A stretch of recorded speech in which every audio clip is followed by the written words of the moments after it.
everyone. It's nice to see you all face to face. From our more senior members, Morse code and radio, to our newest additions, Snapchat and Instagram, I'm delighted that you have joined us for our annual, drumroll ringtone please, Conference for Methods of Communication. My name is Siri and I'm the director of this year's event. Now, we've just heard from texting on the infiltration of virtual conversation by software function. Thank you, texting, for your hard work. But to close today's event, I want to draw attention to the absence of our founder, Dialogue. As many of you have noticed, today we are missing his familiar face. In past millennia, Dialogue has led this yearly event, but today he is nowhere to be seen. As traditional communication falls more and more out of style, Dialogue feels old-fashioned. After all, it takes time to talk face-to-face, and the speakers must be in the same location. While you guys, texting, Snapchat, even Morse code allow a person flexible response times, Dialogue demands a back-and-forth conversation. He used to be the height of communication, simply two humans talking to one another. But nowadays, he ceases to be a valued method of conversation. He reached out to me a few days ago and told me that he feels so unnecessary that he declined to attend this year's event, and come summer, plans to retire. Despite this, I still want to take this time to honor him and the legacy he leaves behind. It seems Dialogue has fallen out of favor with the humans as well, as they flit from one fancy technology to the next, forgetting the value of dialogue in their lives. According to cell phone provider O2, the average human spends an estimated 4 years looking down at their cell phone. They can't seem to pry their eyes away, whether they're driving or even eating. And don't get me started on their fascination with photography. Every 2 minutes, modern humans snap more photos than the entire 19th century. Scientists have begun to look deeper, however, into humans' obsession with always carrying their portable devices and snapping regular selfies so they don't miss a moment. While this may sound like a picture-perfect idea, psychologists have labeled the negative repercussions of this habit as the photo-taking impairment effect, which states that taking so many photos actually has severe consequences on humans' abilities to remember those moments. It seems to me that the touchscreens they use are actually making them lose touch.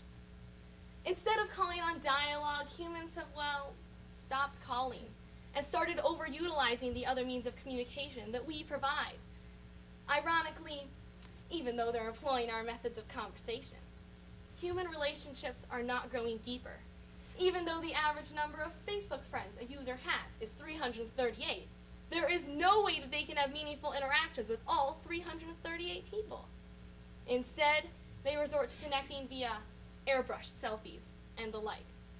Lacking purposeful interaction, humans now communicate with little blinks of pictures and phrases, their conversations being truncated to Snapchats and 140 characters.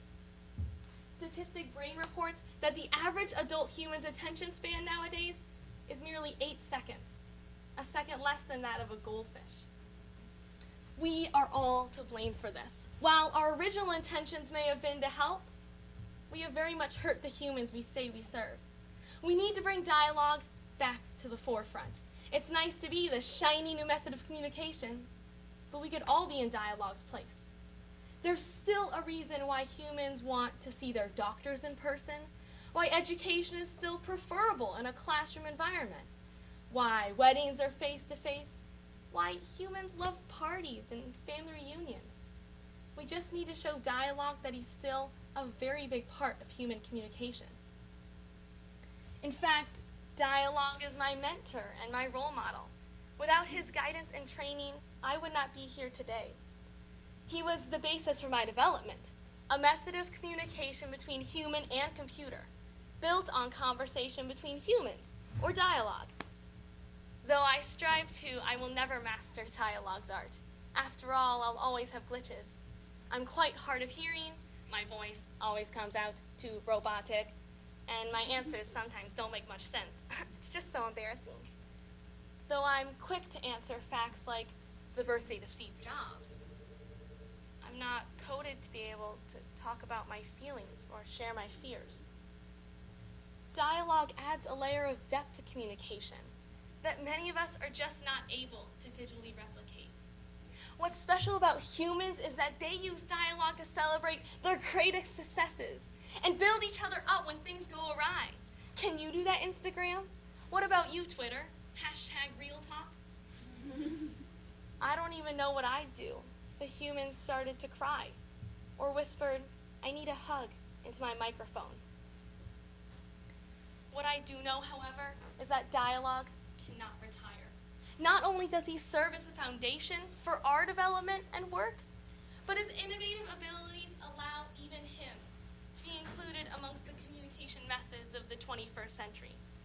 It's incumbent upon all of us to encourage and uplift dialogue, to overcome these worries of uselessness and age. Who says 5 millennia is too old? In essence, I implore you to bring dialogue